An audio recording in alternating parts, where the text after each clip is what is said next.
watchd.org. The Watch Duty app is free and provides wildfire maps and updates in real time. Keep your gas tank full and plan your route in case you have to leave the area. City and county officials are urging you to pack a go bag so you can be ready to leave your home quickly in case of an evacuation order. Your go bag should include a couple of clothing, copies of your important documents and ID, money, what up, niece? Insurance information, your medications, electronic devices, batteries, chargers, a small radio, and emergency contacts. If you receive an evacuation order, gather your loved ones, grab your bag, your pet food, and leave immediately. For information on shelters for your pets or even your family, call 211 for the City of Los Angeles and 311 county-wide. Wearing a mask outside will help protect you from smoke, toxic fume, and particulate matter.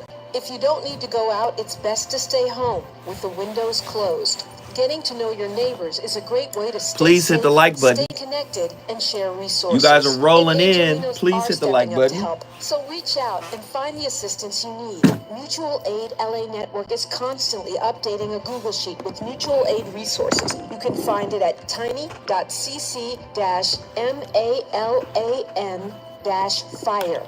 The earlier you make a plan, the better off you'll be when every second counts. Praying for LA, preparing, and standing with you. KBLA, Talk 1580. Hey, so I'm calling your show, 'cause I need to know. Show me which way to go before I throw my man out the door. Okay, hold on a second, Keisha.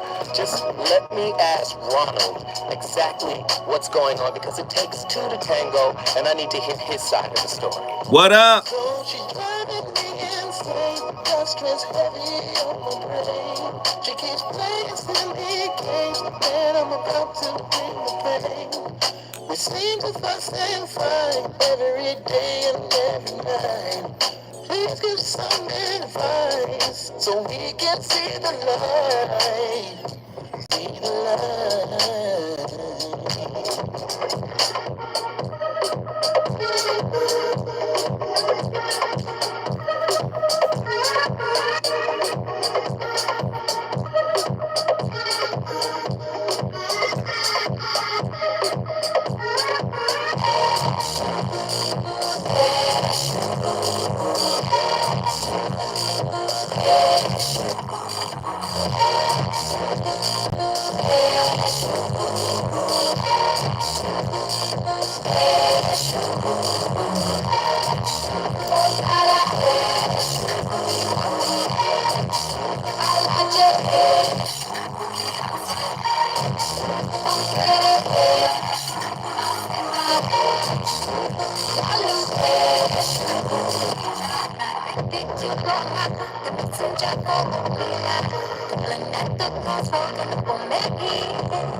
Hello there, this is Ron Wills coming back at you with yet another podcast. The Gift of Gab. I'm going to tell you what, for those who are really trying, whether you're a guy just trying to find the right mate, or you a guy trying to be on that player thing, you got to have the gift of gab. See, it's funny when I hear people say, oh, it's just money, or it's just looks, right? And if you get that, or that's what you need, it's like, hold up, man. You don't understand. I don't care what you doing. I don't care what you got going on, how you look. You still got to talk to that person. Or you still got to communicate with that person if you're mute. You still got to make that type of connection, because that other stuff is nothing but a lure. But you gotta be able to talk to them. And the greatest gift is you talk to them, because see, once you talk to them, and then you can find out what they're about, and then you can find out what your common interests are, right? Now I'm gonna tell you straight up, I got the gift of gab. That's always been my secret. Like the women I dealt with in life, had sex with, all of them didn't think I was looking like all that. Some of them did. Some of them didn't. They were like, "You all right?" But they said, "You know what, Ram, I can talk to you." And you know what? And it's interesting, right? It's something that I've actually experienced, right? Like a good way to develop the gift of gab is get into some commission sales. Commission sales. As Master Teacher BGS would say, work in customer service, or do some telemarketing or something, right? Because you get two things out of it, right? Just in general, especially when you're talking about that thing of ours called game, right? You got the gift of gab, and you're doing sales, right? First of all, you got to talk to different type of people. You're not going to just get somebody, like if you're doing sales, you're not going to get somebody who's automatically going to click with you. Or automatically think you look good, so they feel like, oh, I'm going to buy this thing from you, right? Oh, no, you probably get somebody who, they might not even like you just because you're racist, huh? Oh, God. We have to do it. We did it for the ladies. It's now time for the brothers. Here's my caveat right off top. Again, game and macking and, doing all those things. At the end of the day, if you are not self-aware, or at least striving to be self-aware, if you haven't gotten to the point where you are aware of your internal wounds, or you haven't gone on this internal journey that I've been talking about, most of the relationships you're going to encounter are going to be like this. I'm not saying everybody is toxic and broken, but everybody is working on something, and everybody is a work in progress. And wherever there is work to be done that has been neglected, or work that has been undetected, the mirror of relationship is going to cause it to manifest itself within the relational dynamic. We're talking about toxic men tonight, or the three low vibrational archetypes of the wounded masculine: the pimp, the simp, and the trick. Man, we had to do it. We did the maiden and the siren and the madam. So the brothers, you can't not be called to the floor. My caveat again: hurt people with game. Ooh. And game is not gender specific. We did talk about the young ladies the other night. The siren, the madam, and the maiden. We talked about it.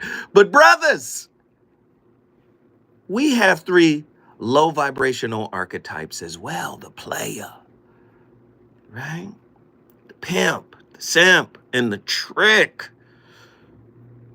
Now, for both of these topics, a young lady provided the topic. And for the most part, I don't like to go into these realms, but I will, because of someone by the name of Leroy from Inglewood. Leroy from Inglewood, if you're listening tonight. Nah, because I thought about what Leroy said, and I went home and I said, am I too hard on the people? And then I had a dream about the Thundercats. And I saw Lion-O. And he pulled out his sword and he said, thunder, thunder, thunder, Thundercats. Ho! Listen, I'm not going to take my foot off their neck. I can't. It's too late in the game for us to have these soft shoe delicate discussions. No, we're going to have them. We're going to go head on. Somebody like Willie from Philly, where it's chilly, will be inspired to do the work. Sometimes you got to see it even though you ain't looking for it. Sometimes you got to hear it even though you're not listening. We must continue to have these types of conversations if we plan on healing at any point. What are these three low vibrational archetypes anyway? The pimp, similar to the siren, possesses a charming, deceptive nature and is primarily concerned with taking from others rather than giving, characterized by their ability to speak persuasively, i.e. the gift of gab. They possess a unique ability to utilize tactics like word salads and breadcrumbing while appearing empathetic, mostly aligning with the dismissive avoidant attachment style. Ooh, give you a little piece. I'm going to give you a little something. 1-800-920-1580, get to your phone line. The SIMP, on the other hand, classic term. The SIMP, often portrayed as gullible and of a lesser masculine energy. Some overlap exists with the trick due to the tendency to overcompensate in areas of lack. There also exists the tendency to obscure anger. That's the false nice guy, the guy who fakes nice, or maybe we should call it cognitive nice or transactional nice, but not really kind. Right? So there's also the tendency to obscure anger and hostility due to the inability to procure supply. Mostly aligns with anxious, preoccupied attachment styles. 1-800-920-1580. Get to your phone lines. I know brothers don't want to hear it. I know brothers don't want to confront this tonight, but we must talk about it. And then there's the trick. Possesses a certain level of arrogance emanating from their carefully cultivated persona, their resources, be that money, power, or connection, and then ultimately their coercion, right?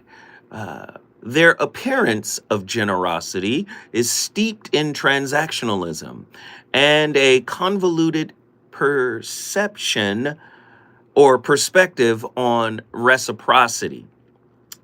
These guys mostly align with the fearful avoidant attachment style.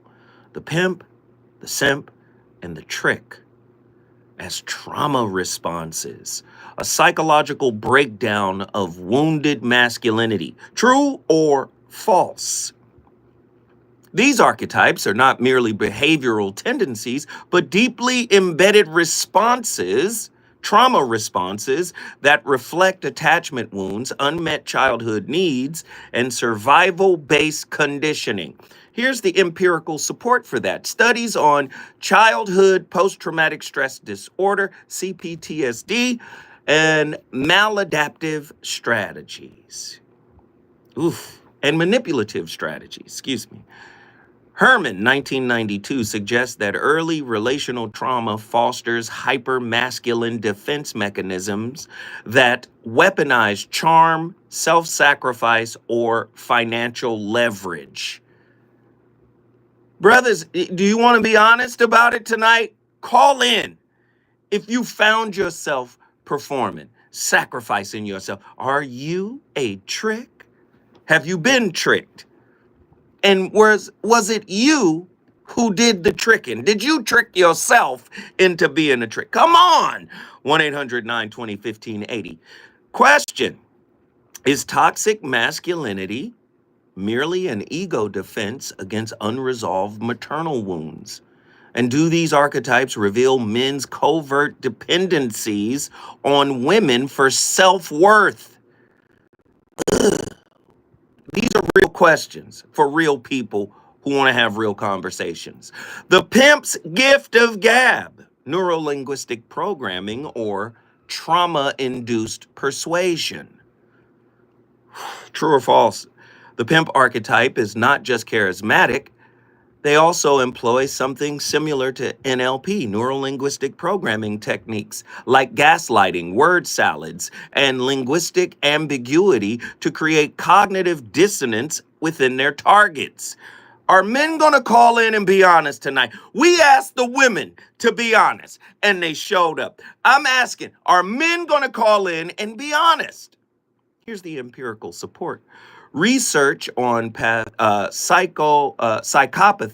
and linguistic manipulation, Hancock et al. 2011, shows that coercive men often use vague language, future faking, and pseudo-spiritual rhetoric to maintain control. Brothers, are you guilty?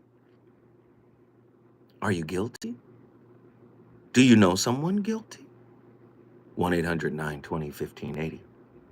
If the pimp archetype, if his power lies in verbal deception, does radical self-awareness from the target render the pimp powerless? Simping versus covert narcissism. The self-abandoning martyr or the resentful victim. True or false?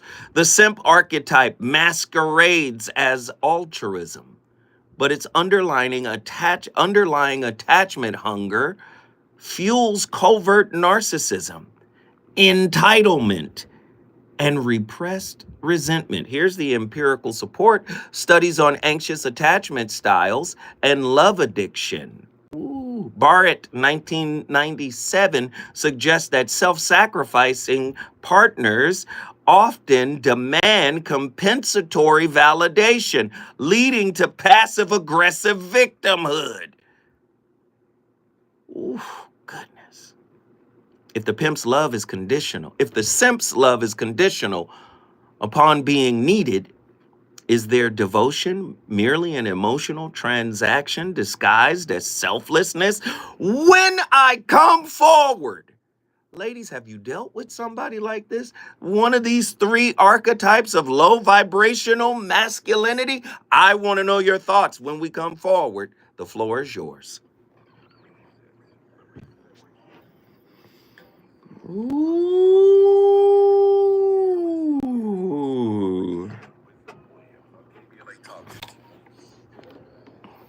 Hey, who's calling?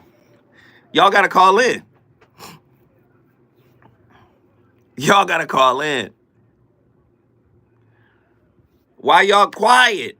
Why is everybody quiet? I don't like the quiet. Well, the chat be popping. It ain't popping today. Okay. I hear you. It ain't popping today. Ah! What up, what up, what up? I think so. I hope so. I just did a podcast with Freeze after the fires. I just did a podcast with the brother, so I'm assuming that he's good.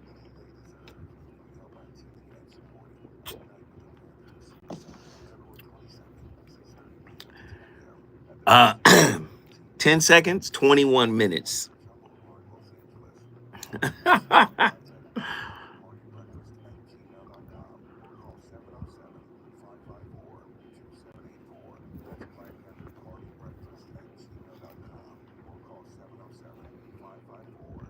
Rest in peace, Too Short. Oh, I was about to say, rest in peace, Too Short. Don't do me.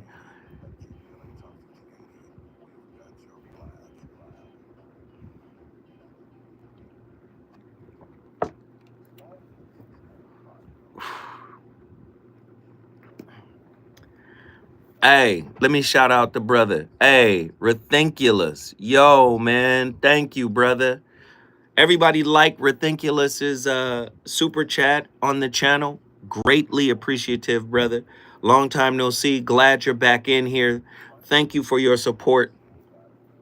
Appreciate it.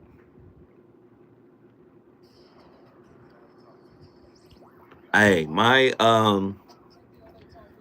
son was back at it again. I guess he's getting through his tendonitis. He played today. He had 9 points at halftime. Ended the game with 27. And he went 7 of 8 from 3. I'm going to post his stats later on today. They won.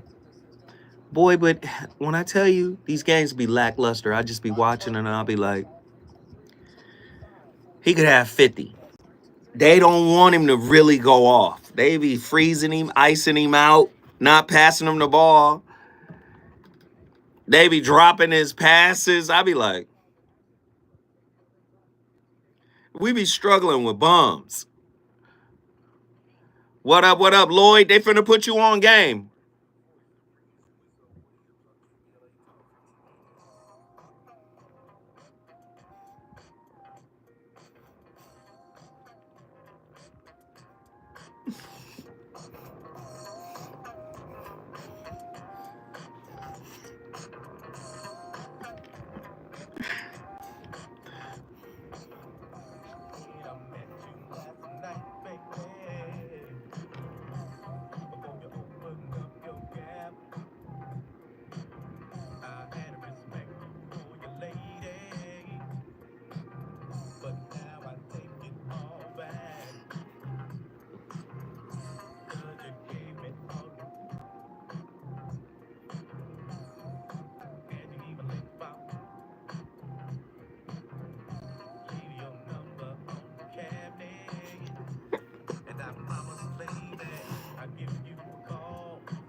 Here, popping in real quick. Don't have much time today. I plan to go live later tonight, though.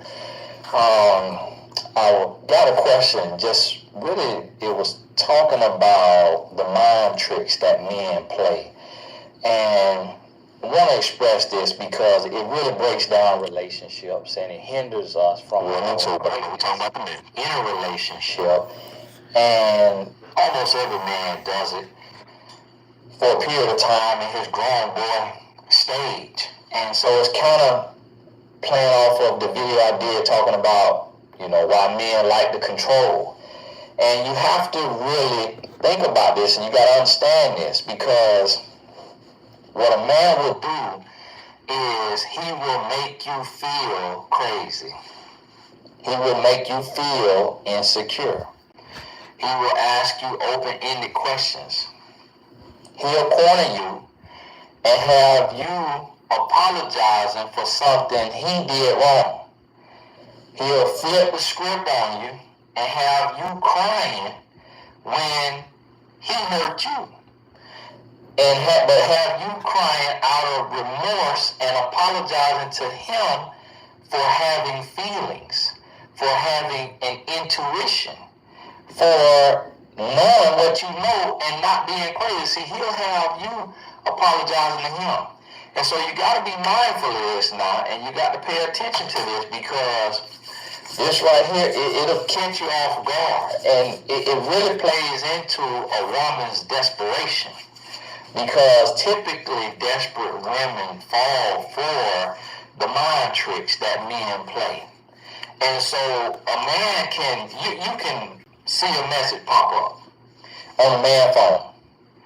I wouldn't even call it tricks, to be honest. Woman name. And you can ask him, hey, what's going on, man? I saw the message pop up. I never look at the phone, but it's a lady name over there. And the next thing He's not lying. Let's just be honest, men. Call in. Come on. This is confessional tonight. I'm guilty of what he said right there. Boy, I done said things that weren't true. I lied. Straight up. I've lied before. I know you have too. And I know you practice lying. I know you think about your lies. You construct them. Be honest.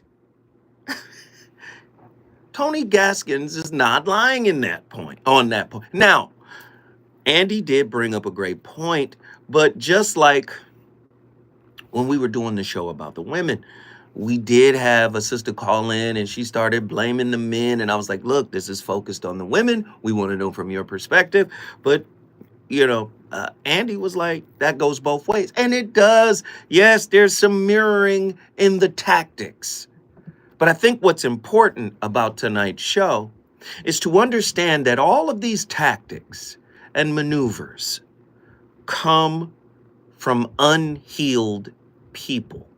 They come from broken people, irrespective of gender, okay?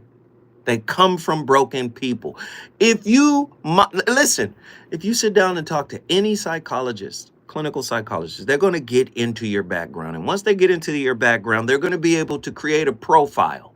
They can understand, like, oh, you come from this. And what happened when you were there? And they're going to figure out, then they're going to go into the attachment stuff. They're going to figure out who you are. And because of all of the empirical information out here about attachment styles, about CPTSD, they can see some things like, okay. They can point at some things.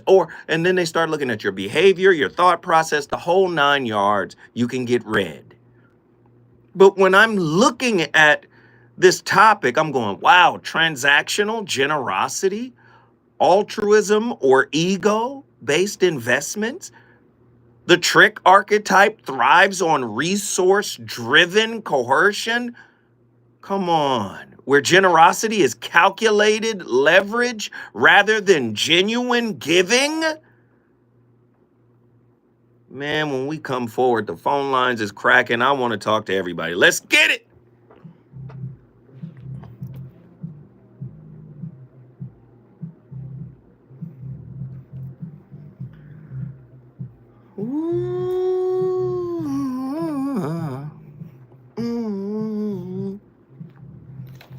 Uncle Tony gave it away.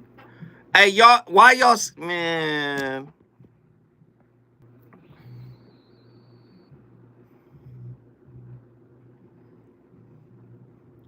I'm just bugging because people be hella quiet. Let me ask you a question. I want y'all to be honest with me. The way I have framed shadow work, the way I have framed the metaphysical piece from Krishnamurti, the mirror of relationships, right? So you take shadow work, Carl Jung's work, and then you take Krishnamurti's mirror of relationship, right? Don't even get me started with Dr. David R. Hawking's work, right?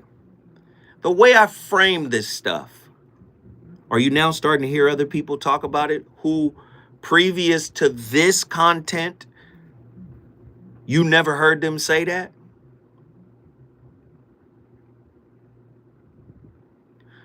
I'm talking to the people who are watching the show that never talk.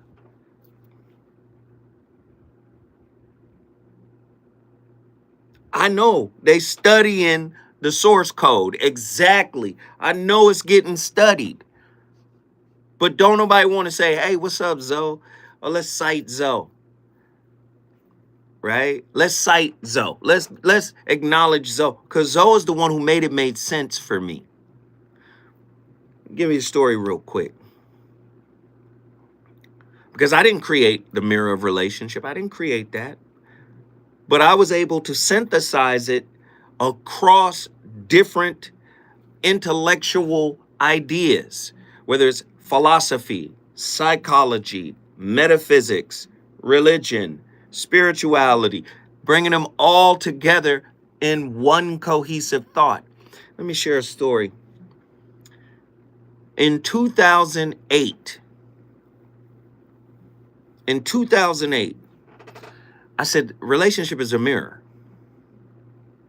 And this brother, smart brother, he said, yes, I know. But how is it a mirror? And I understood intellectually, but I haven't formulated my own thought on it. I had everybody else's thoughts, but my thought on it wasn't clear. You know why it wasn't clear? Because I wasn't clear on the thoughts that I was reading at the time. Do you understand? He said, how is it a mirror? And so I, of course, kept reading and kept studying and kept observing myself and looking at me and how I show up. This is my process. I'm in my 30s. I'm like 33, 34. And that one question sent me down the rabbit hole. So I'm like, okay, yeah, let me get deeper. Do you understand? Astro Gardner journalist, thank you. So that's when I started to cultivate the relationship dismount, how to stick the landing when exiting a toxic relationship. That was the impetus for it, that one question. I was like, okay. I started putting the pieces together with myself, my own pieces, with the information that I had been studying for years. Again, the internet is like the comedy game. I've used this analogy before. You know, content creators. You can find incredible content that doesn't have a following. But if you have a following, you can snatch the incredible content and put it on your following. And because their following is big, it'll seem like they said it.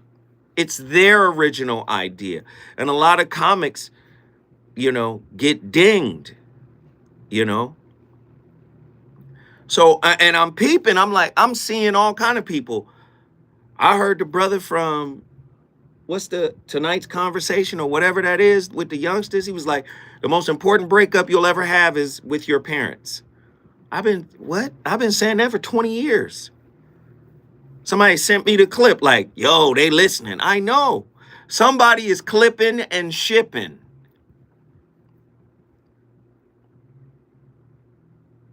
Do you see what I'm saying?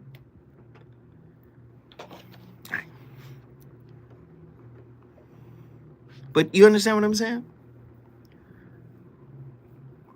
You're here at the source. So you might as well participate. You might as well get involved.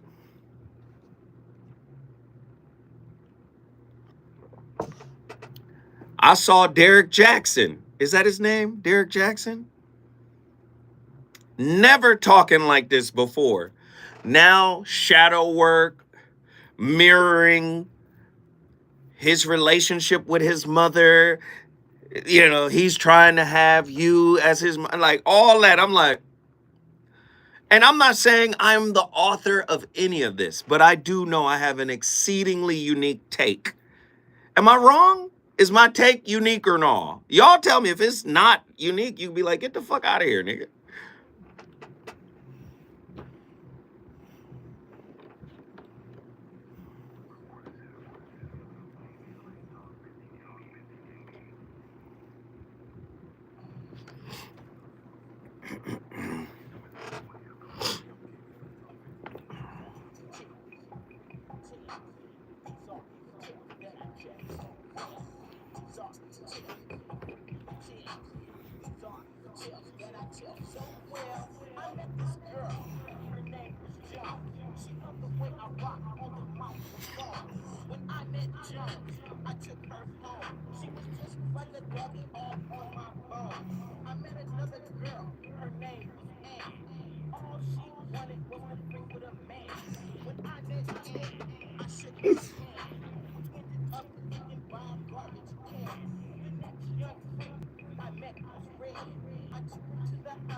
Welcome to my latest YouTube video and podcast. I'm Ross Rosenberg.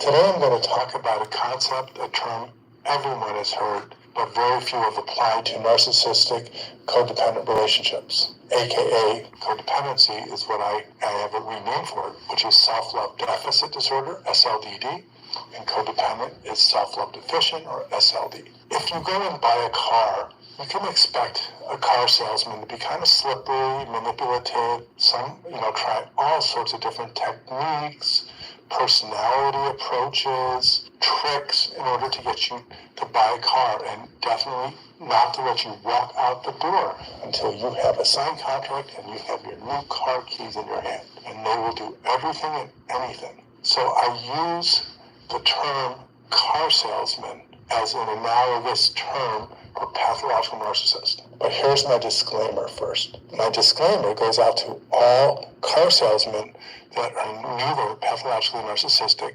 dishonest, or manipulative, because I know there are some. Okay, let me proceed. The term bait and switch, of course, it is derived from a fishing term. You put a worm on to get the fish, but you don't have a lot of worms. So just when the fish are coming close, this is just a saying, you would take the worm off and put something less yummy, and the fish would bite. And boy, would that fish be disappointed. So the term bait and switch, of course, is not used for fishing. It's used for human interactions.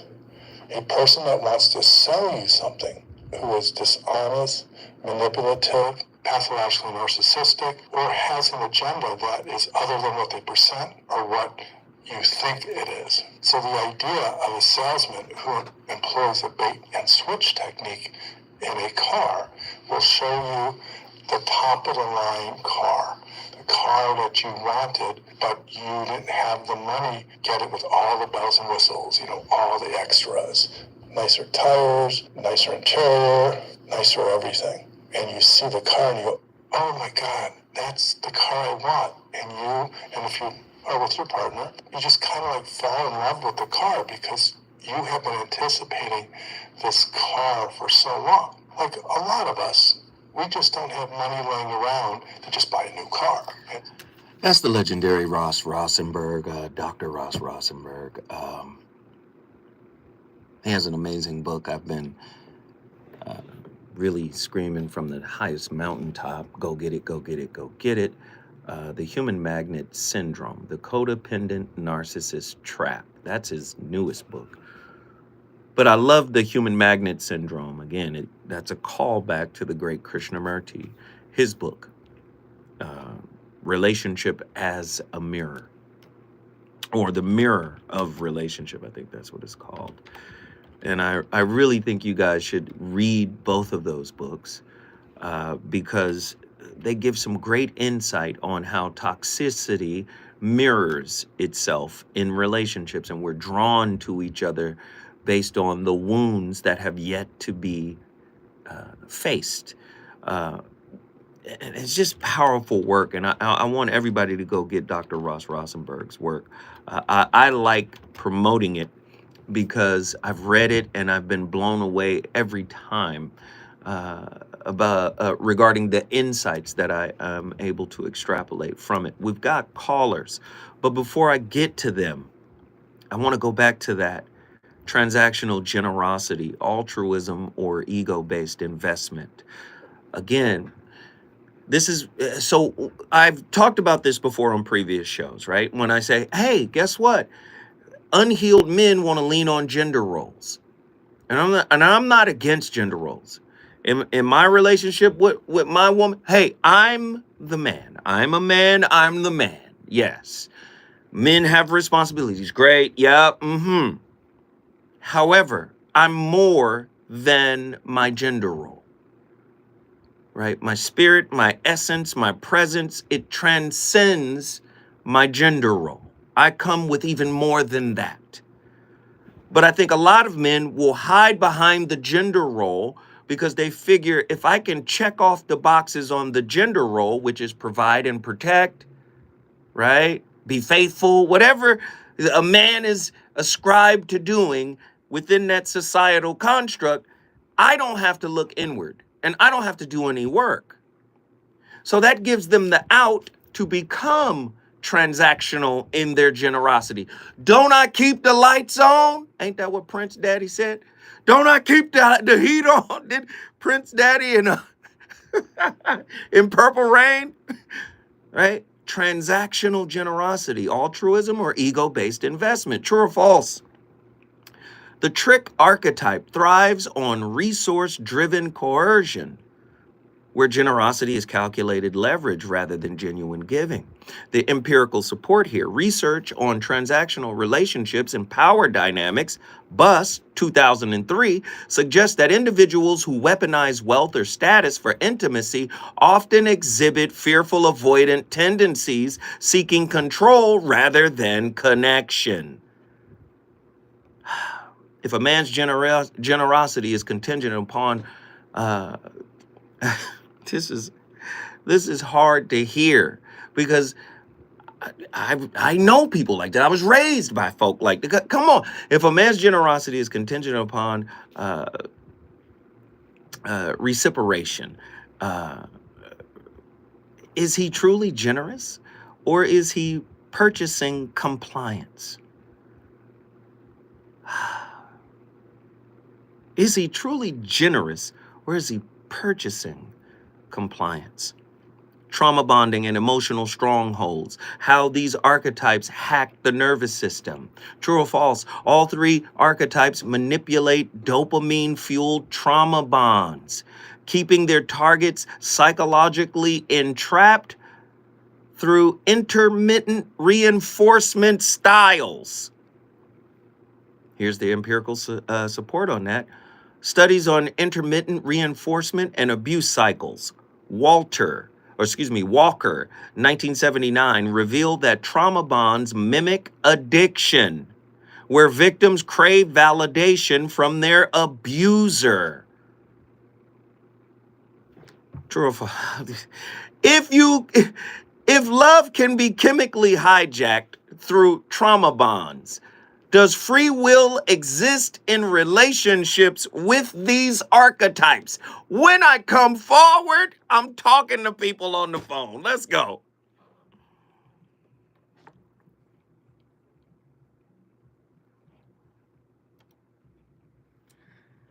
Where y'all at? I see Pastor John, Nazarene X. I'm coming to y'all.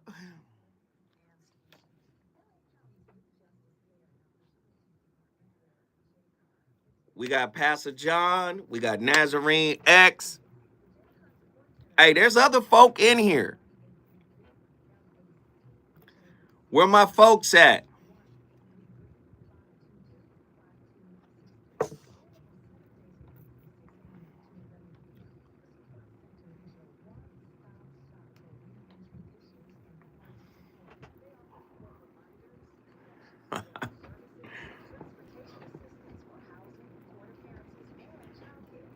Hey, that at one point in the game, that boy was 7 of 7 from 3. Now, what's interesting about European ball, they don't have freedom of motion like we have in the NBA, where they will literally run in front of you to cut you off. Like, they got hand checking, they got all that, and he's double and triple teamed every time he gets the ball. They will run under your feet while you're in the air. You know how Jalen Rose did Kobe to try to hurt him? You know how Kobe landed on Jalen Rose's feet, his foot in the finals against Indiana? They got all of that. And when I tell you somebody ran up under his leg on one of the, and I'm a dad, so, but I'm over here. It ain't nothing I can do about it. But I'm a dad, I'm watching them. I'm like, man, they trying to hurt him. But he done figured out how to play. So he done figured, but he's figured out how to play. Like, okay, you running under me on purpose. So he's more conscious, like, okay, how he lands. But when I tell you they dirty over there, boy was 7 of 7, and then he missed his last 3-point attempt because It was like at the end of the shot clock, and then they want to get him the ball.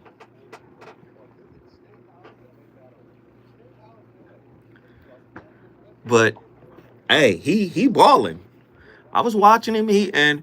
Normally I'd be sending him a flood of texts during the game, complaining about his teammates, the refs, everybody. I didn't do that this time. And then he texted me, "Did you see the game?" I said, "Yeah, I saw the."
Facts. Ladies, you are not high value, you're high maintenance. It's just a fact.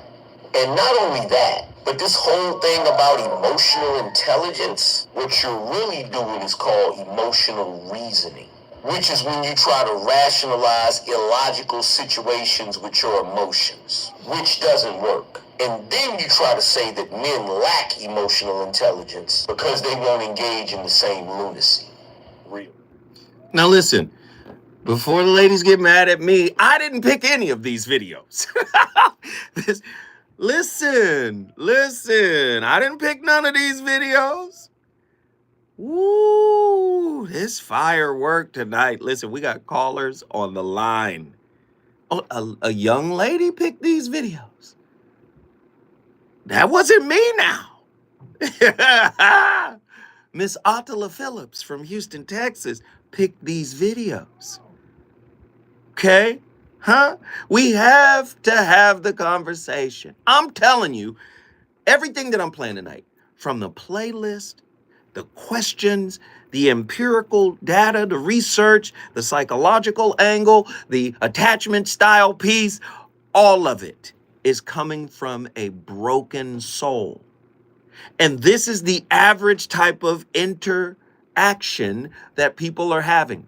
I'm not saying all. We can apply my words, some but all, some but not all. But I'm saying for many people who are wounded, manipulation is the preferred tactic for maneuvering through relationships with others. Why? Because where there's a craving and an addiction, there will be the desire to manipulate to get what you want, irrespective of gender. Tonight, we're talking about the 3 archetypes of the low vibrational man. And this is out here in these streets, right? You've heard of the term lame? Oh, he's a lame. He's an L7. Or he's a goofy. Or even further, he's game goofy. He's illiterate with game. And then there's that. Oh my God. Here we go. We got callers on the line. Let's get them in here. Men, I need you guys to be transparent and honest. Have you ever used any of these archetypes? Have you ever embodied any of these archetypes? And if you have, how did you evolve out of it? If you've evolved out of this tactic or these tactics, I'm very interested to hear your journey and your story. Nazarene X, Atlanta, Georgia. You're up first. Let's go. All right, man. First and foremost, my pronouns are not pulling out. I would like the world to address me as such. All these gender rules got Trump when he said, y'all got to do exactly what that paperwork say you to do, male or female. I'm going to grab them by what they want, and y'all better just play this game while I flip this board and be a man. Because all this civilized campaign type of stuff, everybody voting for, wishing, hoping, whoop-de-whoop, still got a black man in the cut looking for the yams. That's just for me. So did you? Whatever archetype that is, yeah. No. I'm coming directly to you, Nazarene. Have you utilized, or have you? Because I know you're a conscious brother. This is what I know about you. You're conscious. And I know at some point you got on the conscious journey, right? And you started putting in the work and trying to heal whatever it is you've been through, correct? Not according to the white folk. No, we're not talking white folk. This is me and you talking. Already. No question now. Right? So you've been on a journey, correct? Correct. All right. That's what we talking about. We're not talking about white folk. We talking about, yes, we could say slavery. We can talk about the conditioning. We could talk about all of it. But that's not what we're talking about. All right? We're talking about if you're self-observant, have you observed yourself traversing any one of these three low vibrational archetypes of weak masculinity? Yes or no? Yes. All right. Now, let's talk about whichever one or all three. Have you been in all three spaces, or one predominantly, or you visited one shortly and didn't like it? Talk to me. What was the process?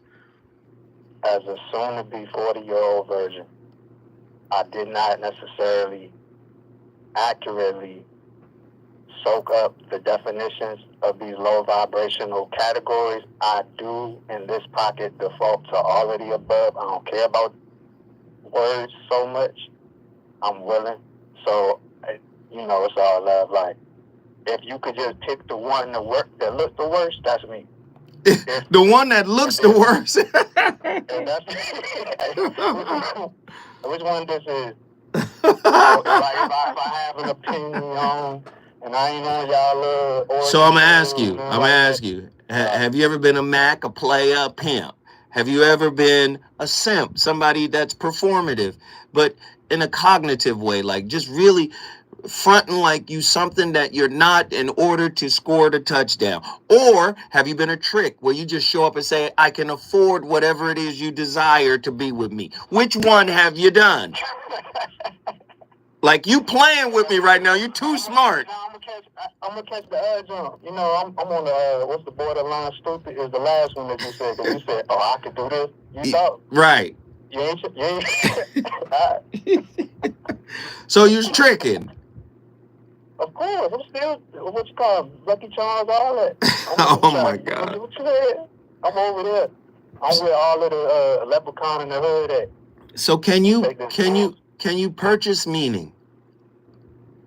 With her money? With your money? That requires approval, respectfully. No. No, because it's about power, right? We're talking about power dynamics and relationship. Can you purchase meaning in terms, and I'm just asking now, in terms of a good woman, can you purchase meaning? Is it possible? I don't. As speaking from like love and salute the nanny, my mama, all sisters, etc., I say yes. On some calm, smooth, like again, just not to have to put these disclaimers in the obvious or whatever. It's just like, all right, yeah, I'm going to remain in pocket, correct. I just default to wilding from there because apparently remaining an unmarried, sane child of God out here on earth is where I allow all my children to take over. I don't care about what no woman's talking about. I don't listen to nobody but my wife. I've done all of that. I'm liable to do the rest of it too. so long as God give me life. And that's just like, I don't hear no regular words in my head other than, yeah, the yams is fine. So let me ask you this question. Is it easier to try to purchase the control and the coercion of a woman to be your helpmate? Is it easier to purchase a helpmate than it is to cultivate a meaningful relationship with her? Let's find out on the other side of this break. We not at the break right now. I'm asking real questions and you ducking. You got better defense than Floyd Mayweather. I don't like it tonight. Nah, you see, you trying to get me punched in the face. I ain't doing all that. Everybody got a plan for they, what you say? Yeah, Mike Tyson. Everybody's got a plan until they get in the ring and get hit. I hear you.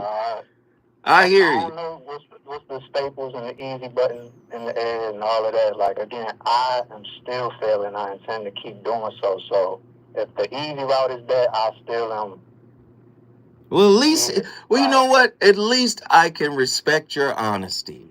You said if that's the easy route, I'm gonna keep doing it that way, right? Correct. Hey, man. Well, like, again, please help me with my darkness as well. No, I'm gonna help you. Don't worry about it. But in this moment, guess what you just did? Muddy Rookie. You brought Atlanta in the building. If you want to bring your city in the building, all you got to do is call me at 1-800-920-1580. Listen, I know this is a tough conversation. I've got matriarchal wounds, right? Can you imagine having a mother that was disconnected the whole time? Just disconnected emotionally, wasn't there. So I didn't even know that I was looking for that in women. I need that connection. I need you to show up, you know? As a youngster, especially in school, I never talked to girls. They had to come talk to me. They had to. And I didn't even know that girls thought I was attractive. I didn't know. They had to talk to me, though, because I wouldn't talk to them because I was withdrawn. I was just pulled back. I'm not afraid to share my truth and my toxicity. The brother put on some Bojangles, tap dancing shoes, and he tapped through my question. Brothers, if you out there and you really want to have a real conversation, call me 1-800-920-1580.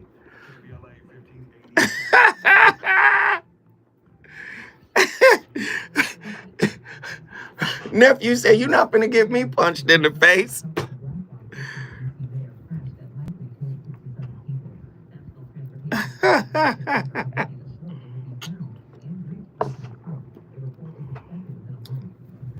Play phone tap by the firm. Boy, you stupid.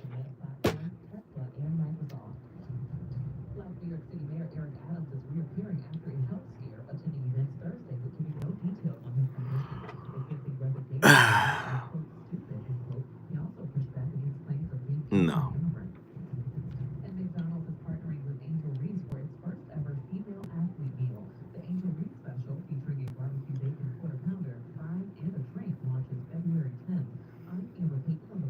Definitely not. I'm not worth enough. I'm low value.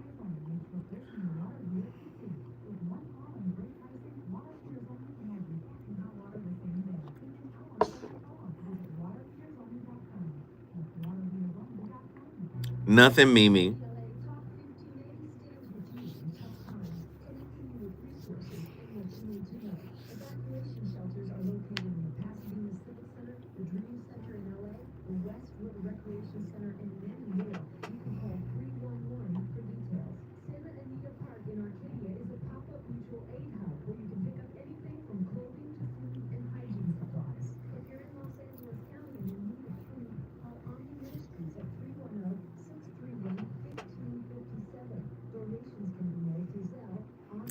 JG, just call in. Because calling in is actually listening too. Because we'll be having a conversation. So call in.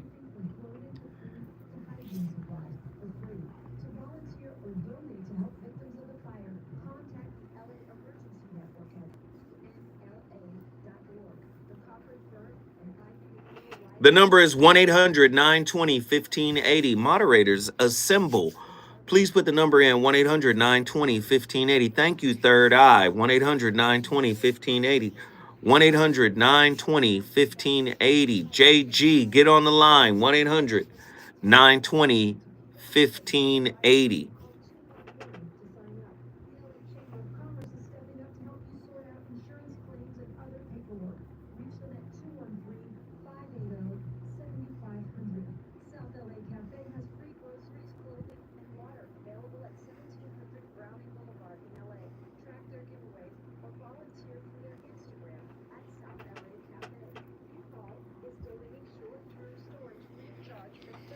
To evacuees.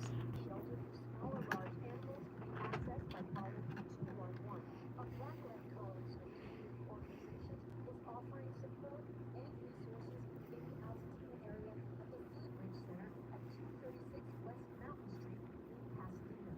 For comprehensive lists of resources for housing, shelter, and more, visit Mutual Aid LA Network on Instagram. Pray for LA and stay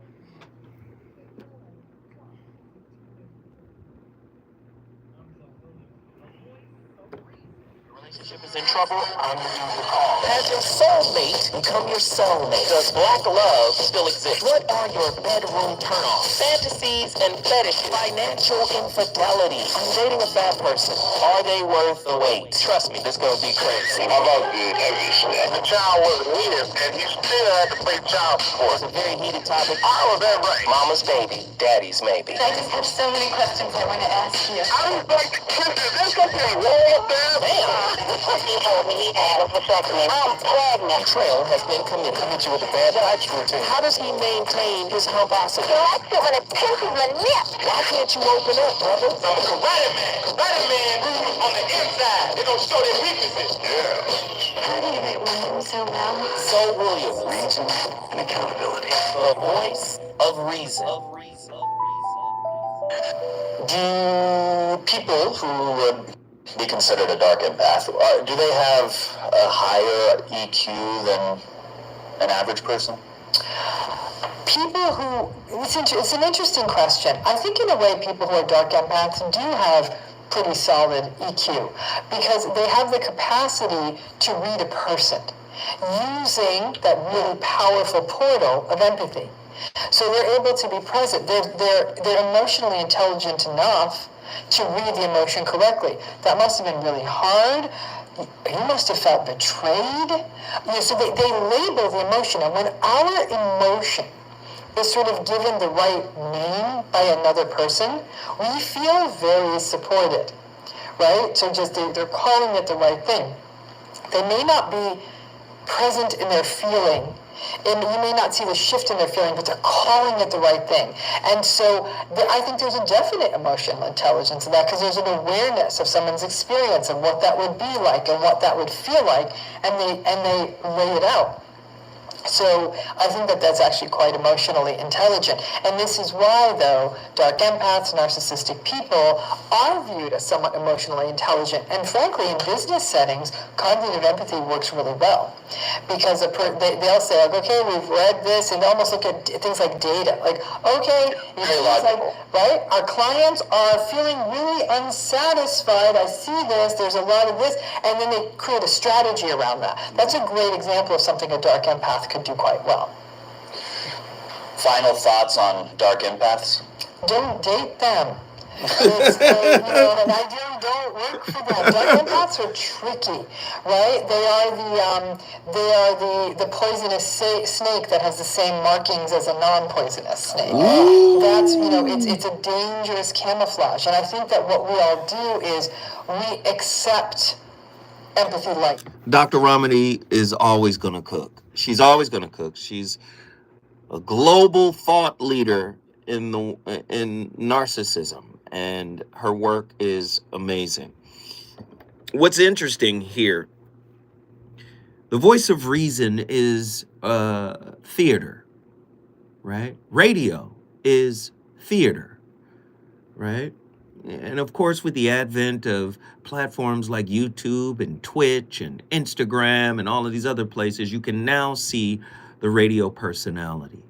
But the reality of what I'm trying to lay out here, this is an environment in much the same way as a classroom is an environment. I'm bringing on these clips that will give you some type of clinical perspective. I'll bring on a clip that will give you a spiritual, philosophical perspective. But this is what's happening. See, when I say we live in a toxic society, and you go, well, what are your examples? Show us, right? I'm showing you. If you're not on the healing path, right? The path of self, and this is something that, this is what really you're born to be on. We, cover up our lives with so many different accoutrements, right? So much stuff, right? We cover our lives up with everything. Our jobs, our education, our friends, our relationships, our travels, right? We're so busy being distracted that we get away from the purpose of life. Look, your first relationship was the most damaging, which set the tone for your adult relationships. You understand? So now look at us. When you're not healed, when you're self-unaware, right? I don't know why I behave this way. I don't know why I think this way, right? You start to adapt the social game rules that you were raised in. Most of us were raised in some variant of this, right? Tonight's topic. The pimp, the simp, and the trick. These are toxic male archetypes. And I'm not saying there aren't any positive male archetypes, because they are. And I'm not saying that the positive male archetypes and the toxic male archetypes don't intersect throughout a man's life. They do. And I'll take it a step further. We just talked about the maiden, the siren, and the madam. I believe those female toxic archetypes mirror these toxic male archetypes. The matriarchal wound. Is toxic masculinity a reaction to the feminine? Mad at your mama? So you disdain women? They are objects. They are things to be controlled. They are things to be purchased because you refuse to heal. See, I'm only going to really get at the folk that want to heal. I can hear resistance and reluctance to going through the process. Do you understand? True or false, the pimp, the simp, and the trick archetype all stem from distorted maternal attachments, where unresolved mother wounds may shape a man's relational strategies. Here is the empirical support. John Bowlby's attachment theory, 1969, links early maternal neglect, overindulgence, or conditional love to avoidant, anxious, and fearful avoidant archetypes. Y'all listening? Does modern masculinity derive its dysfunction from unhealed maternal abandonment, enmeshment, or rejection? These are real conversations that should be had. You can conquer the world, but not your soul. And you think if you conquer the world, you get to by default conquer your girl. Tell me I'm lying tonight. 1-800-920-1580. Get to your phone lines right now. The female counterparts. Are women groomed to play the victim? True or false? If the pimp, simp, and trick archetypes dominate wounded masculinity, then their female counterparts must exist in parallel as the siren, the pick-me, and the gold digger. 1-800-920-1580. Somebody get to your phone lines. I need to talk to you about this. Whoo! The mirror of relationship pops up yet again. The empirical support here. Research on toxic femininity and gendered manipulation, Gilligan, 1982, suggests that women unconsciously participate in trauma-bonded power dynamics, reinforcing the victim-protector cycle. Do you see? You don't need to heal as long as you can provide. 1-800-920-1580. True or false? Are women truly victims of these archetypes, or are they complicit in their own objectification through trauma-based conditioning? This is heavy stuff tonight. Brothers, are you going to be honest about these questions? I'm just interested to know. The evolution of wounded masculinity. Can these archetypes transcend? Healing the pimp, simp, and trick archetype requires inner work, self-confrontation, Leroy. Self-confrontation, Leroy from Inglewood. And ego deconstruction. But does modern society encourage masculine evolution or reinforce these identities? Empirical support. Jungian shadow work, 1953, and contemporary masculinity studies. My brother Curry. Y'all know Dr. Tommy Curry, author of the book, The Man Not? 2017 suggests that toxic masculinity persists because society rewards performative strength over genuine healing. If modern masculinity thrives on wounded ego narratives, does genuine healing require men to reject all traditional definitions of masculinity? Back to my point about the gender role. It's a hiding place for most men. All I got to do is pay bills. All I got to do is make sure everything is taken care of, and then you better comply. And if she complies, is she complicit? Ooh, come on. Are y'all listening tonight? I'm telling y'all, what we're in, and these are not relationships. These are wars, right? The war that was supposed to be conducted internally spills out into the mirror of relationship, into the relational environment. These are wars. Heavy stuff. Heavy stuff. Listen, I got callers on the line. I want to talk to them. Let's get it. Let's get cracking. John, Mountain View, Hawaii. What are your thoughts on tonight's topic? Greetings and blessings, chat. Welcome yourselves to the Terror Dome. To the Terror Dome. The simple fact that 9 times out of 10, if a man has no idea what it is that's going on in this instance of life, they're going to ask questions to other men, women, or the society that they live in. Mm-hmm. For those of us who've been guided by those rules, those standards, those leadings, and we find ourselves in predicaments to where the trick, the pimp, or the simp is the person that you're looking at in the mirror, I say stall. Come on, talk to me. The simple fact is even in the Christian church where they tell you according to these certain rules and standards, again, Christ who gave his life. Mm-hmm. And they say some of the greatest love is for those that lay down their lives for their friends. Mm-hmm. You think a man who's marrying a woman is not going to do that? Mm-hmm. Mm-hmm.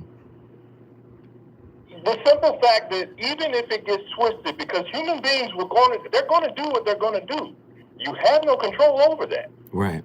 And since we're still outsourcing love, don't you think it's supposed to come up twisted? You're looking for it outside of you, and yet all of these things, which again, making the failures, going through the processes, doing the stuff that you were guided, and you kind of voluntold yourself to stay in. So when did you stop outsourcing the love? When did you go in? When did you say, nah, these archetypes are too small for me. They're cumbersome, spiritually cumbersome. I can't don these any longer. When did you conquer those wars? Well, first off, it started at retirement, because shortly after that, that's when I got divorced. Because at the point of retirement, you have to turn in your TA-50, i.e. your armor, Okay. i.e. your weapon, Mm-hmm. i.e. the tools that will get you through the war you just been in. Mm-hmm. Not knowing that you still had to face another war. Right. So now you need new tools to face this battle. Mm-hmm. The unfortunate thing is that, too, you're still outsourcing it's the wrong tools. Right. Right. Right. I hear you, brother. But nonetheless, I think majority of this work took place in 2024. Mm. So you're still... There was one show that there was a show you and I shared, and you gave me the word acceptance. Mm-hmm. When it came to all the things that go on in this life, for me not to doggone look at it as something of contention, something that I have to war with, something that I have to war with others about. Mm-hmm. Why don't you just accept it? Right. In addition, you gave me the fact that I could actually feel myself. Woo, stay right there. Because we're going to come back and we're going to talk about what that means, man. John from Mountain View, Hawaii. This is what I'm talking about. He cooking, and I want you to get some.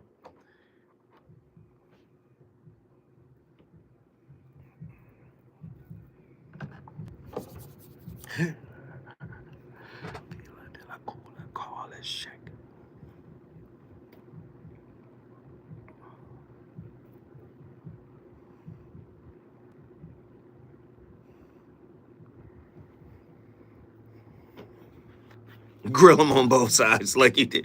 I didn't grill nephew, really. I just wanted to keep nephew on track because I saw him trying to squirm away. Nephew was playing. He said, you're not finna get me sucker punch. George Middlebrook, what up, what up, what up, what up, what up? Hey, everybody put in an emoji. Let me know what you think about tonight's topic. I think it's pretty fire. Listen, this whole week has been crazy. This whole week has been nuts. Am I wrong? I think this has been one of the strongest weeks of the Voice of Reason in recent memory. Like, this week has been crazy. All of the shows have been nuts, in my opinion. Like, an entirely different gear. Like we in another zone right now. You're gonna have old girl calling Naz after the show's over. I don't even... Who is the old girl? Full throttle all week. Hey, listen, it's 42 people. If we could get 10 people to drop a 5-spot on my Cash App, I'd be greatly appreciative. Just 10. 10 of the 42. And I want to thank everybody for hitting the like button. I don't know if anybody has been over there. Sambanal sis. Who is Sambanal sis? I can't keep up with y'all. That's why I be missing shit.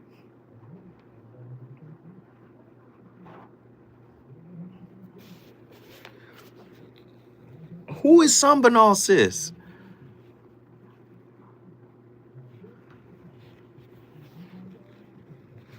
Like, I'm lost. Like, help me.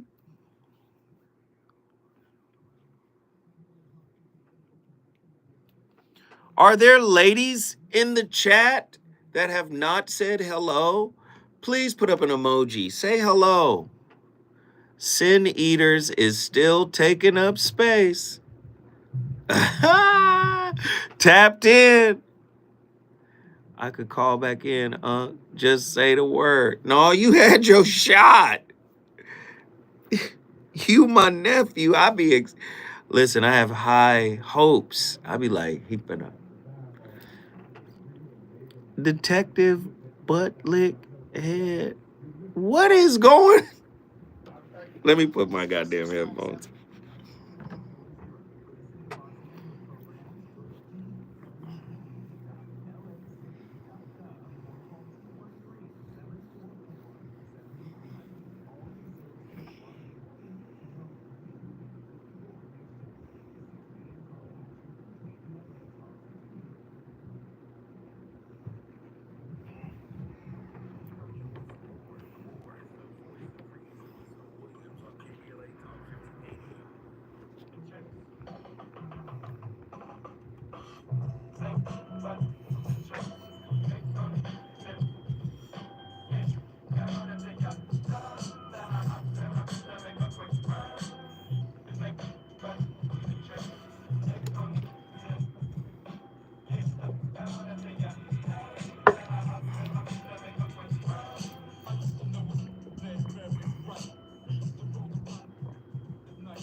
Actually, what is time?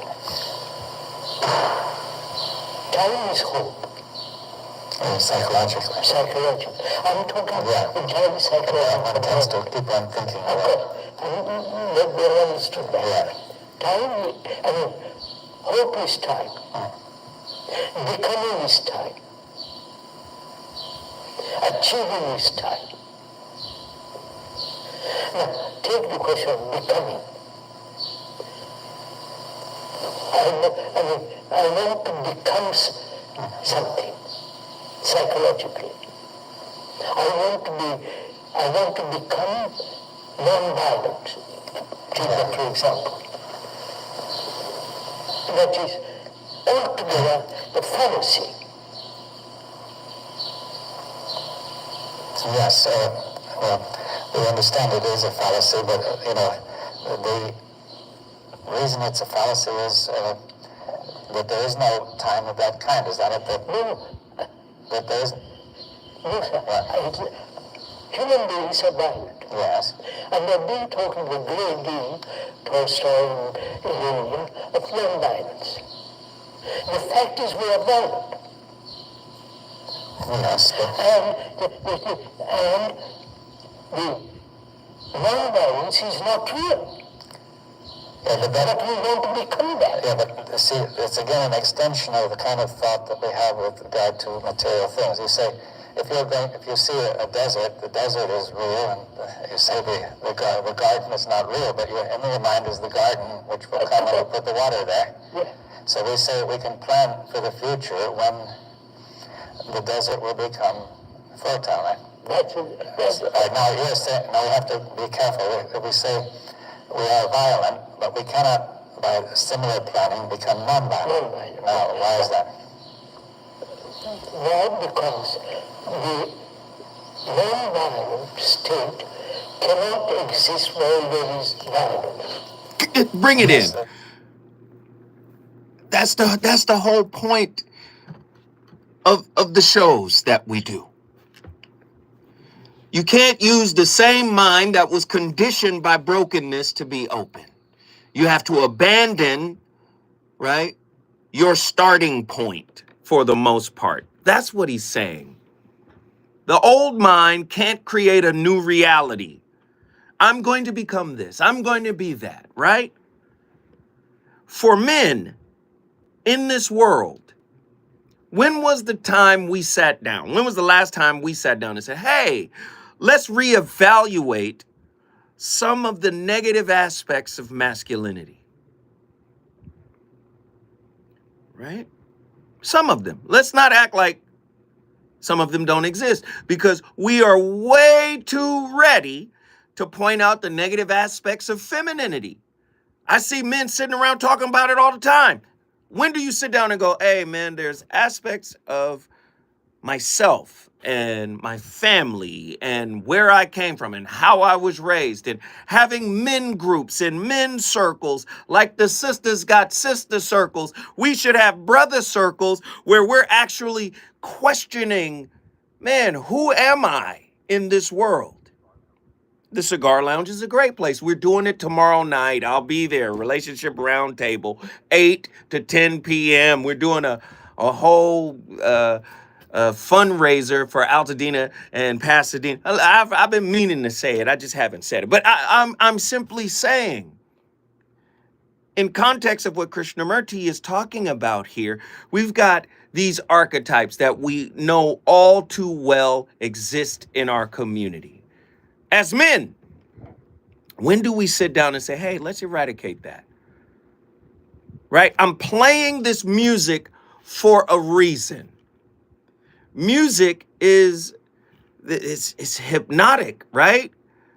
We've been listening to these records. We've been rapping these songs while having and raising daughters. Right? And then the daughters start dancing to it. Do you understand? There's an aspect that must be addressed. Do you know, most men I know are uncomfortable talking to women. So they cultivate the gift of gab in order to present comfort. I'm comfortable talking to you. And it's a front. It's a front, man. It's cognitive comfort. It's performative. Let me show up in a certain way, because then she'll know I'm. Do you understand? Talk about the real men. When I come forward, we going back to Hawaii.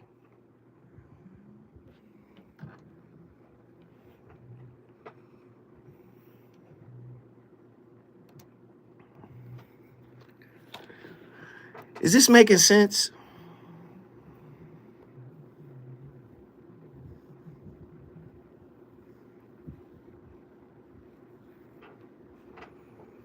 Is this making sense? And it's not, somebody remind me to say this. It's not cognitive comfort. It's cognitive confidence.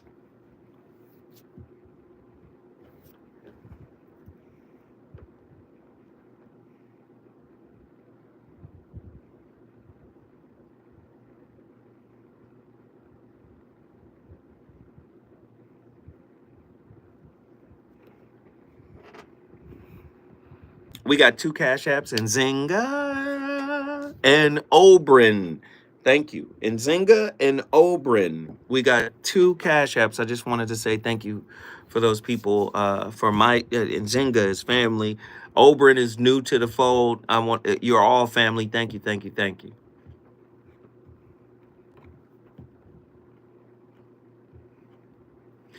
And Oberon is spelled with an I, not an E. That was an interesting spelling of the name.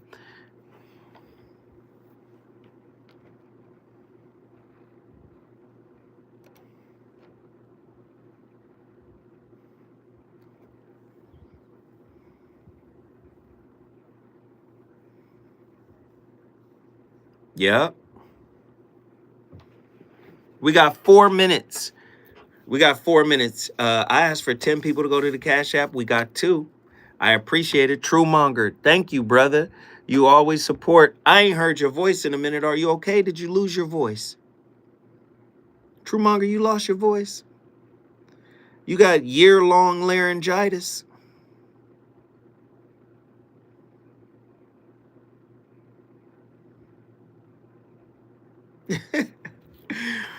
Where you been, True?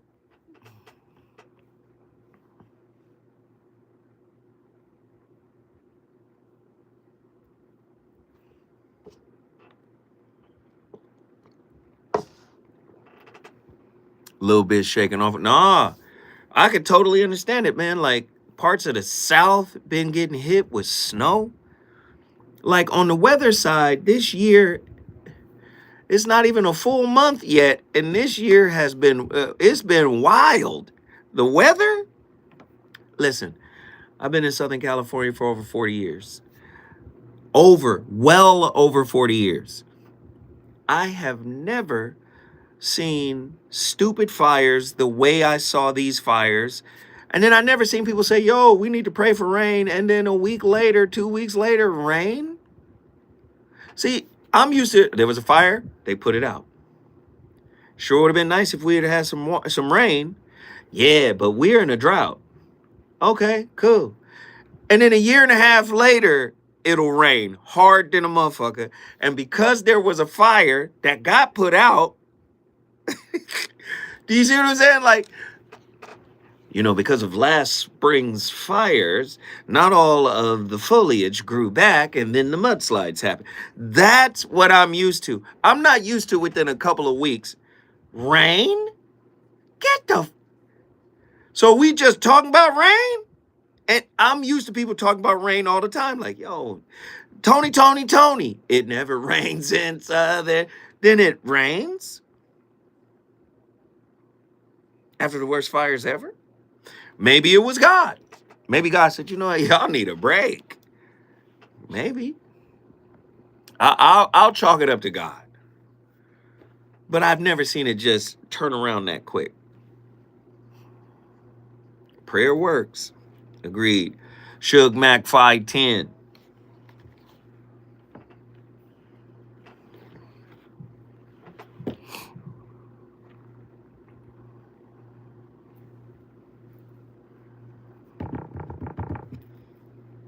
One more minute.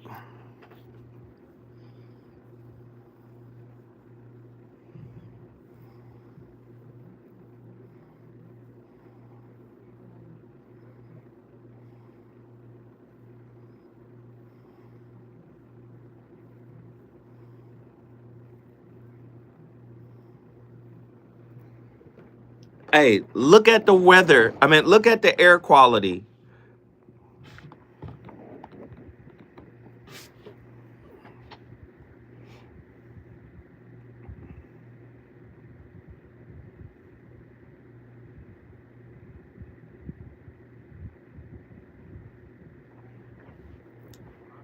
That's outside.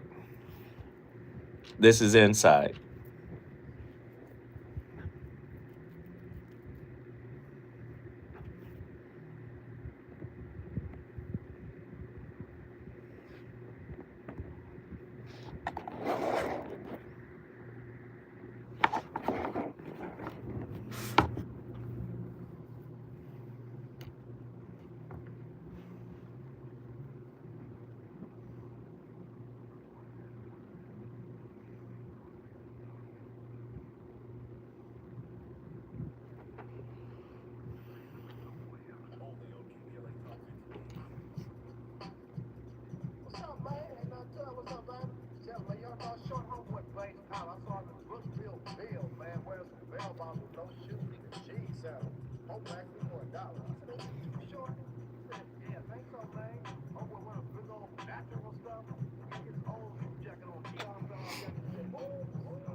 a man and you are doing any of these three things, then you would be considered a simp. If you are sending money to a woman that does not know you for her attention, then you are definitely a simp. If you are in a girl's DMs and she is not getting back to you and you're continuing to over pursue her or beg her to talk to you, then you are definitely a simp. And the third one that a lot of people don't talk about is if you're a man working on yourself and working on self-improvement, but you're doing it for the external validation it brings from women, then you are a simp. You getting better for her? Oh my God. John, Mountain View, you got to give me your final thought on this one, brother. I need a minute. Please give it to me. You need a minute? You need one more minute? No, I need a few minutes. Because again, first and foremost, we're not going to do this against each other as men. And I heard what you said about True. That's my big brother. Don't do that. Stop. That's my guy. True's my guy, man. Come on. I know we're joking. I know we're playing, but at the same time, yes. The growth always takes place not externally but internally. When you understand the expansion of the measure and the galaxy of what your love is, it's endless. Mm-hmm. It's endless. Mm-hmm. This is your singular truth. When you finally understand that all of this other madness is all a lie, a ruse, and something that's supposed to trip you up, mm-hmm. that's when you give it up. And when you finally get with the ancestors with it, when you finally get with your true self, the child self, the abused self, mm-hmm. you heal that person. Mm-hmm. That's when you finally get to realize who you are. That's when you actually get to dream the dreams that you should have been dreaming today. Right. That's when you finally get to imagine all the things your world could be out here.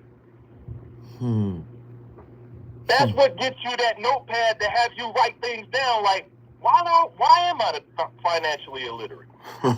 Right. Why don't I know something about my own sense of style, taste, or preference? Why don't I just choose to be the person I decide to be? So, and now y'all got to step in line. So I'm going to ask you this question now. True or false? You answer this for me. True or false? There is no accountability without inner work.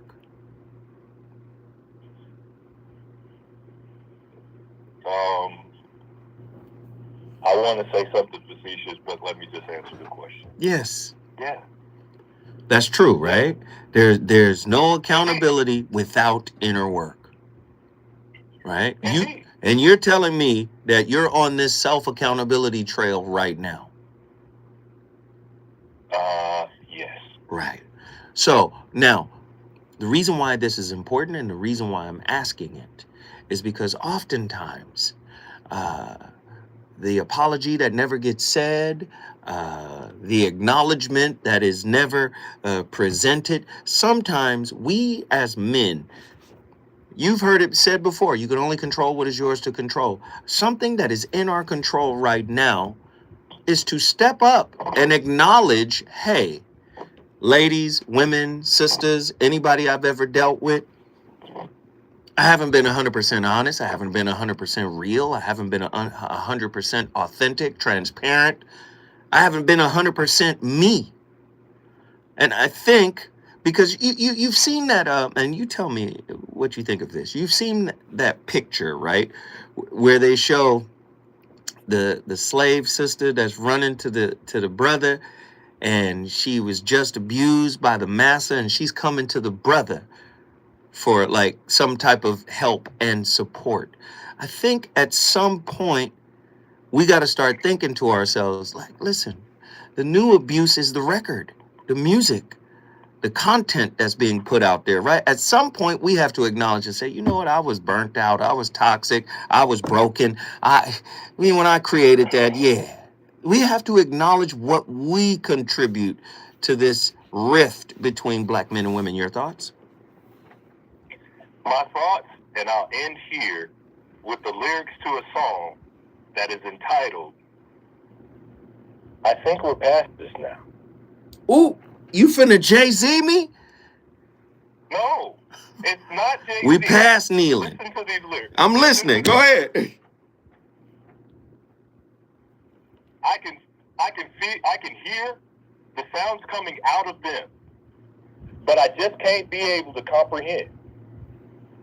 I can feel the bullets fly through me, but I finally decided they don't work on me.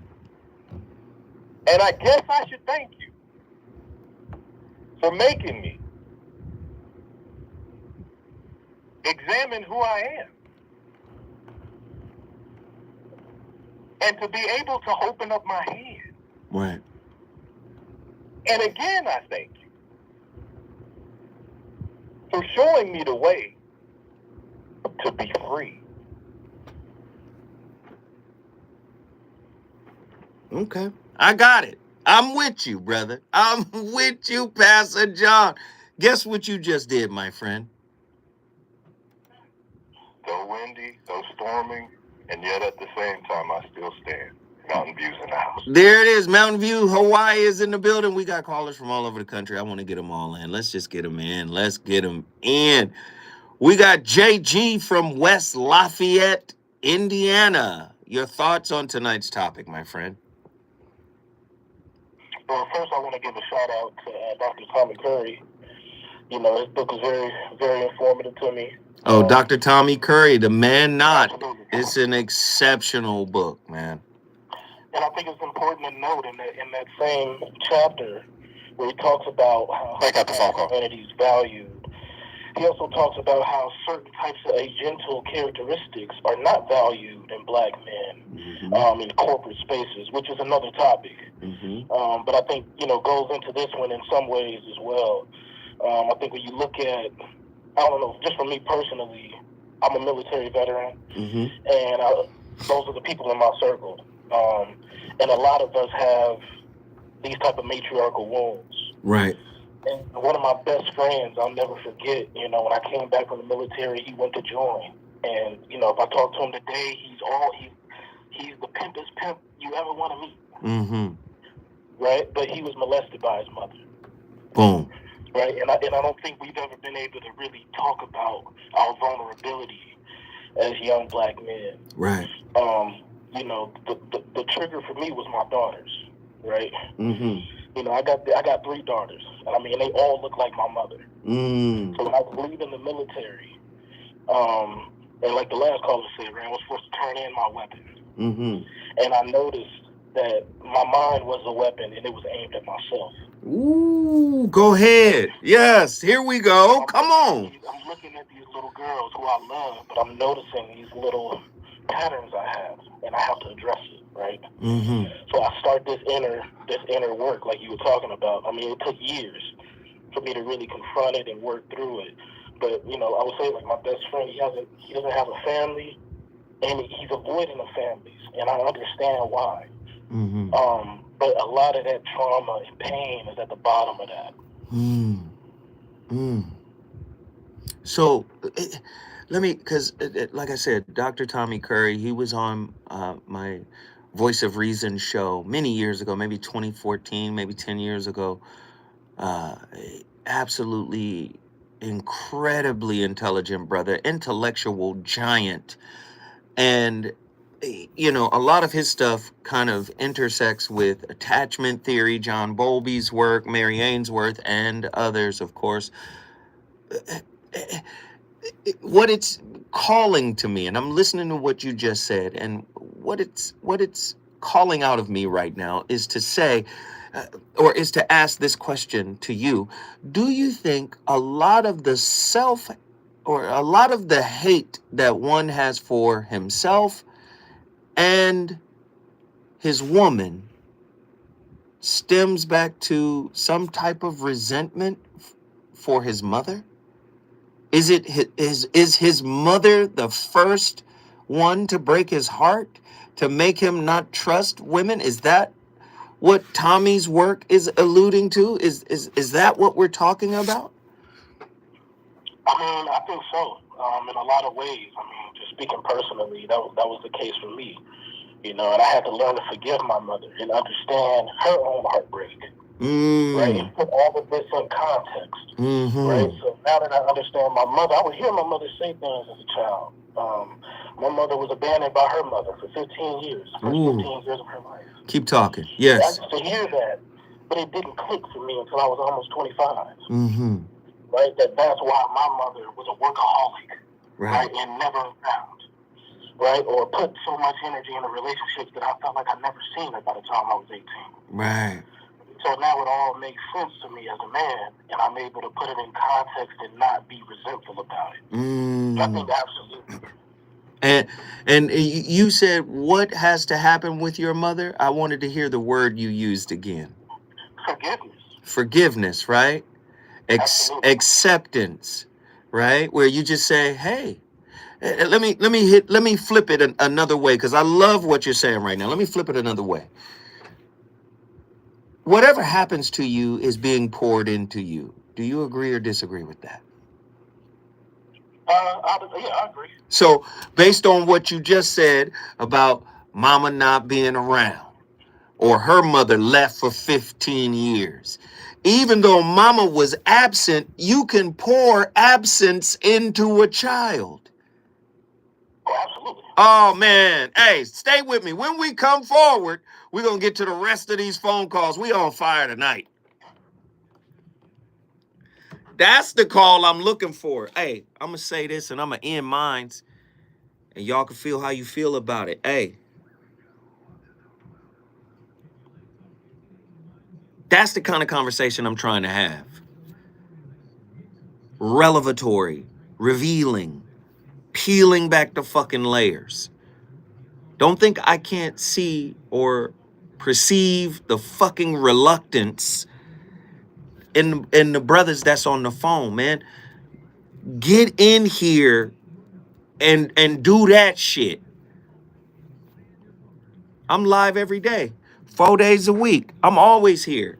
Like the hemming and ha talk, nigga. I'm way too smart for the hemming and ha talk. I don't want a hem and ha. I want y'all to be on some real shit. But I understand it's motherfucking YouTube and it's radio. I don't want to reveal myself. And I get it. I got it. But we got hella opinions in the chat. We got hella opinions about the women.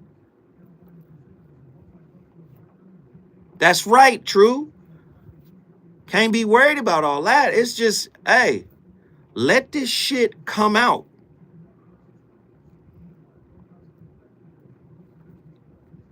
Like, y'all niggas reading the copy? Y'all hear the copy that's read for these? Man, one day I'm going to reveal the transcripts. The 25-page, 30-page transcripts of each fucking show. And I'm not talking about what we talked about. I'm talking about what's written before I walk into this motherfucker. Like, there's a lot of effort being put into this shit to try to break that shit open. 35.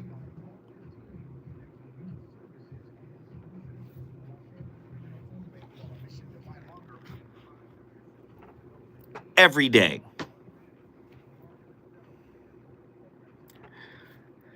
Listen, Andy be like, this nigga is texting me early in the morning. Be 2, 3 in the morning. I be okay. I don't have a day off.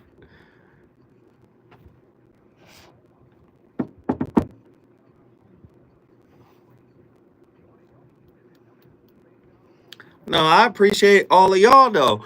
But I'm telling y'all, it's 2025. Either we gonna survive or we gonna die. And if we survive, we must thrive.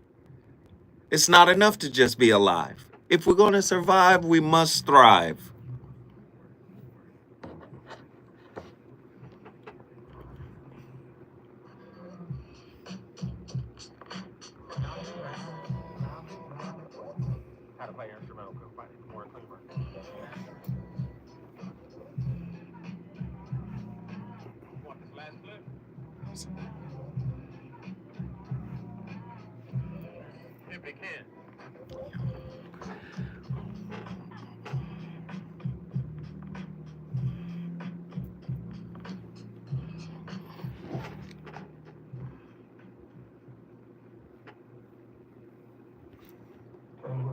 I'm Ken Ivey, CEO of Hip Hop Fraternity HHF, and I would like to say thank y'all for tuning in. Today, the subject is, why shouldn't you argue with a woman? One reason why you shouldn't argue with a woman because she's 70% emotion and 30% stability. You, 30% emotion, 70% stability. So emotionally, she is more equipped to deal with situations. You know, women are very, very analytical, and they can think all the way through the wall. And they can think all the way to the end. And men, you know, we are sporadic. Yeah. JG, can I get your final thought? Because I don't. JG, give me your final thought on tonight's topic, my friend. Yeah, I just think, it's a very important topic, and I think a lot of them are attached in different ways. So, I think sometimes long-term relationships help, sometimes they hurt. But at the end of the day, you need that type of self-confrontation. And the different conditions facilitate that in different ways. But on the other side, I think you're able to be a more stable and well-balanced man. Man, I appreciate you, man. You just brought West Lafayette, Indiana in the building, man. Thank you for your call. You got a seat at the table anytime you want. Yo, he was on fire tonight. Let's keep these callers rolling really quickly. We're up against the clock, so you got to make it quick. Rogish, Dallas, Texas. What up? What are your thoughts on tonight's topic? I think when it comes to the masculine, it's kind of like that book with Dr. Tommy Curry, Man Not. The Man Not. That's what we just talked about. Yeah. Right. And I think it's quite particular when it comes to black men. And I think that's something that we should have been working with as black people, an element to restore our own intrinsic work and not just have one that is patterned behind, that of the epigenetic plantation model. Right. I think what it is that we tried too long to try to say we could just fit in with that which was already established here within this society and not really taking that full agency of making one ourselves, even though however long it would have taken. Something tells me that we need a rite of passage as a people. If we come from a people that did that, something tells me that that's something that we should reinstate in ourselves. Man, I appreciate it, man. Dallas, Texas in the building. Hey, you already know what it is. I got to jump real quick. Indianapolis, you already know. Naptown. Ronan, come on, man. You got to make it quick, but I know it's going to be crazy. What are your thoughts on tonight's topic? Well, being raised a certain way, I embodied all three. When it came to being a trick, I was renting relevance. Being a simp, I was chasing it. And then when it came to being the pimp part, I was using charm. I weaponized charm and basically maybe everybody paid for the lack of relevance. So when you had to sit back and look at it, when you saw all three, you was basically prostituting yourself. So you had to look at what you had to do for yourself. You had to heal that inner child, which I'm still doing. And once you add relevance to yourself, like really be authentic self, then that's the true currency out there to meet and be your better self. Man, I love it. I love it. I love it, brother. Guess what you just did? Indianapolis to the building. Indianapolis is in the house, man. We appreciate all the callers, people calling in from all over the country. It's always like that every day. But listen, man, tonight's topic is deep, and I want us to continue it because I feel like we just scratched the surface. I feel like the men weren't 100% transparent until my last couple of callers. And I need us to get comfortable having uncomfortable conversations. The pimp, the simp, and the trick, low vibrational archetypes of the wounded masculine, deconstructing the pathologies of wounded masculinity. Wow. Across history, masculine identity has been subject to complex social, psychological, and metaphysical forces, from the Freudian superegos, oppressive moralization, to B.F. Skinner's behavioral conditioning. The shaping of masculinity remains a contested ideological battleground within modern discourse, particularly in relation to attachment theory, trauma, psychology, and socio-political structures. Three wounded masculine archetypes emerged on our show tonight. We talked about the pimp, the simp, and the trick. These archetypes embody distorted performances of masculinity, each rooted in specific attachment dysfunctions, unresolved trauma, and a fractured understanding of power. Drawing from thinkers like Tommy J. Curry, we listen to Krishnamurti, Eric Fromm. This show tried to deal with this, I would say, this blight on our community. If we want any type of unity, we should really start to look at this and say, hey, how do we heal this? How do we heal having to show up with game and being a lame and being an L7 and macking and, if you ain't got no game, she ain't gonna like you. How do we get past that? We need to get to a space of conscious relating. You cannot get to a space of conscious relating until there is a confrontation internally. Conscious relating, I did a topic on it, man. It's talking about this is a spiritual relationship more so than a social one. The relationships we outlined tonight are all social and dealt with what? Manipulation. Well, that's par for the course for a toxic society. Listen, this week has been outstanding. I appreciate everybody for tapping in from all over the world. Hey, I'll be back because today's my Friday. I'll be back Monday with a whole slew of hot topics. Nothing but love. I appreciate y'all. Deuces.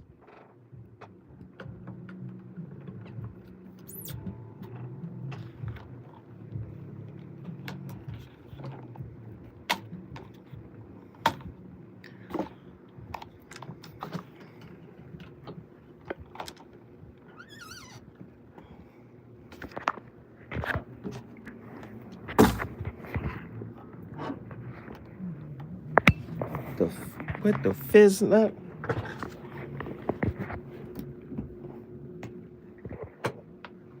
There we go. Yeah. Great stuff, y'all. Appreciate y'all. None but love for the entire family. None but love for the entire fam bam. I'll holler back. Hey, Andy. Yes, sir. Good stuff all week long, boy. Yes, sir.